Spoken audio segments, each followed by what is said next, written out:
যাও যাও যাও চলে যাও চলে যাও ও চলে যাও চলে যাও বেকার থাকো নি যাও চলে যাও বেকার তোমাদের মাথা তুমি নিয়ে চলে যাও বেকার এখানে আনুনি এটা কুরবানির হাট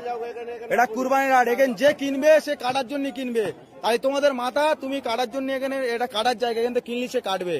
তাহলে তোমাদের মাথা যে গেলে তোমরা ঘরে নিয়ে পুজো করো বেকার এই মাঠে আনুনি মাঠে আনলি আরো আমাদের এখানে আমাদের যে মোল্লা ভাই কিনবে সে ওটা কুরবানির জন্য কিনবে এটা আমাদের বছরের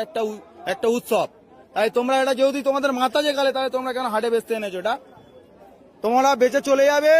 আধ ঘন্টা পরে পুলিশ এসে আমাদের ধরবে যে কিনবে তাই তার টাকা ফিরি না আমরা খাবো না কেউ তাও অসুবিধা নেই কিন্তু তোমরা তোমাদের মাল নিয়ে চলে তোমরা হাটে থাকো নি নিয়ে চলে যাও যাও ভালো ভালো চলে যাও যাও যাও হ্যাঁ যাও যাও চলে যাও চলে যাও চলে যাও চলে যাও বেকার গ্যাঞ্জাম বাড়াও নি চলে যাও তোমার দেখা দেখি আরো 10 জন আনবে আমাদের তোমার এখন তোমার একার বলতে হচ্ছে